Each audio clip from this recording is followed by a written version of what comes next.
The used car market bloodbath has officially begun, and we're going to talk about that in today's video. Before we get in this video though, as always, if you want to save time and money the next time you purchase a car, link to my car buying guide in the description down below. And then if you want to see more videos just like this, then I recommend you subscribe because I post content every single day. Let's get into it.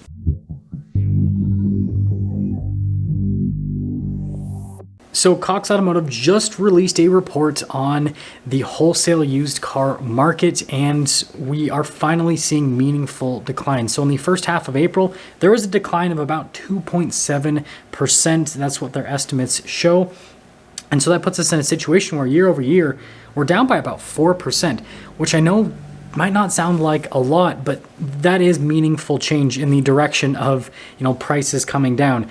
And so, again, it's still, high in terms of, overall used car prices, but again, trending downwards. That's the direction that I think a lot of people want things to go. And if we look at things historically, it actually makes sense as to why these prices are declining, because right now inventory levels are at about what they should normally be for April, so about a 40-day supply, and this is prior to the pandemic. And so supply is really tight, which means, again, buyers don't have a whole lot of options. And then on top of supply being really tight, the conversion rate at auction has actually finally decreased month over month. So this month has a sales conversion rate of just over 61%, whereas last month it was almost 65%. 2019 April was 63%, almost 64%. And so again, this shows that, well, prior to the pandemic, we had a higher sales conversion rate than what we have today. And last month, we had a higher sales conversion rate at auction compared to what we have today. And so again, you're just seeing an overall weakening within the used car market. And this shows across pretty much every single segment within the used car market as well. The only two segments that are not in the red right now are pickup trucks, and they're only in the green by 0.1%. And then sports cars, which are in the green by, well, quite a bit more, which is kind of crazy because, yeah, it's like 1.4%, which, I mean, I guess it kind of makes sense because it's spring and so people are more interested in sports cars. And sports cars have just been really hard to get in general. But if you're wondering across the segments, compact cars, 2.5%, and this is in the red. Luxury cars, 8.6%. Mid-size cars, 3.5%. Like I said, with pickup trucks, 0.1% in the positive. And this is year over year. SUVs, CUVs, 4.6% in the red. Vans, 5.9%. And then the total average is negative 4%. And they don't have a thing on the graph for sports cars. But again, that was 1.4% increase from March, which is just absolutely crazy because, again, most of these segments year over year have a decline of a pretty substantial amount. And so to see sports cars increase by 1.4% month over month, I think that is pretty crazy. And then the last thing to note is going to be how much supply there is within the wholesale market. So March ended with a day supply of about 22 days. Now April so far they're estimating is about 24 days. So the amount of cars on the wholesale market that are available are actually increasing at the same time that the amount of cars on the retail side of things are decreasing, at the same time that the sales conversion rate at auction is also decreasing. And so what that kind of shows is that there are more cars that are like being or attempting to be sold at auction that aren't selling. And so since they're not selling, they're obviously not going into dealer inventories to then be sold as retail pieces. And so it just shows a general lack of interest in used cars. And then the last thing that this report states that I find interesting is actually about tax returns. So we obviously have gotten through most of tax season at this point. And so not everyone has filed their returns, but most people have. And the thing that's the most interesting is that the average refund was about $2,800 this year, which is down by 9% year over year. And so, well, the tax selling season is not going to be as good as it normally is because, well, people are getting smaller refunds this year. So let's talk about what all of this mumbo jumbo actually means for the car market. So again, the sales conversion rate is down and wholesale prices are down at the same time that day supply of wholesale cars is increasing. And this makes so much sense to me because what I've been hearing from dealers is that they aren't really interested in auction cars anymore. They are still purchasing auction cars, but they become a lot more picky about the auction cars that they purchase.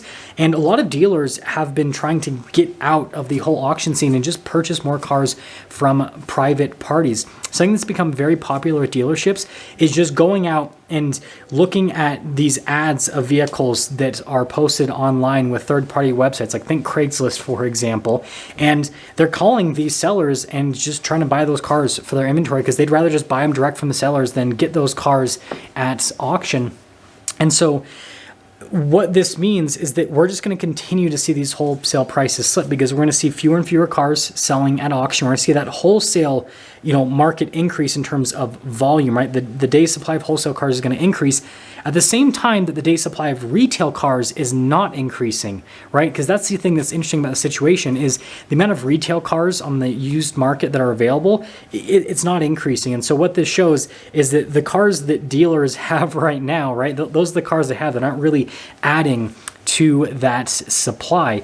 And so it definitely creates an interesting situation where I foresee wholesale prices, at least in the short term, to continue to decline at the same time that retail prices are probably going to hold, because the only reason why retail prices would start to decline is if that day supply number, right, starts to increase, right? If there's more availability of inventory, then prices naturally are going to have to come down. But I will also mention an argument that goes against this, and that's the new car argument that I've been talking about over the course of the last few videos.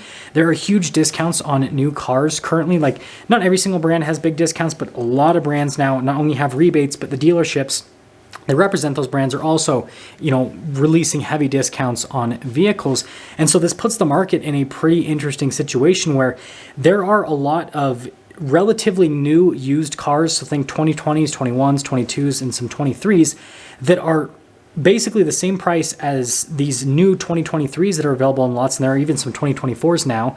But these, especially the 23s, after rebates and discounts, a lot of them are less expensive than their used counterparts, or they're about the same price. And so it's putting the market in a situation where people are like, wait, why would I buy that used one when I could buy a brand new one for less money or about the same amount of money? So it's pushing more people into the new car market, at least on the newer stuff, which is naturally going to push prices down on those cars. But the cars that are a little bit older, so think, older than 2020 at this point, those cars are kind of in a little bit of a different world at this point. And so, we'll see what happens with the pricing. But again, what I said earlier, I think it still tracks for the overall market. I think we're going to continue to see a decline in wholesale values at the same time that retail values, for the most part, are going to continue to hold. And I think the thing that's really helping these retail values hold is the fact that there's a lot of cars that dealers are getting traded in right now that never make it to like the open market. So like what this looks like is a customer will come in and buy a brand new car, or maybe they'll buy a used car, and they'll have a trade-in. And that trade-in does not get posted online at all, because the dealership already has a customer in mind that they're going to sell that car to. And this is what's happening with a lot of the really nice would-be retail pieces, rather, is they're not really actually making it out into the retail market. They're just getting sold immediately. And so it's counting for the overall used car sales number. And that's why if you look at the overall used car sales number, yeah, it's down, but it's not down by a massive amount. But it's not going to count for the day supply number, because if you have a car that instantly gets put in inventory and then out of inventory right away, the day supply number of cars, right, doesn't really change, because what you have is you have the same inventory level, and if the sales rate is pretty steady, then everything pretty much remains the same. Anyways, let me know what you guys think about this new data, and let me know what you think this means with the car market moving forward. I'll see you.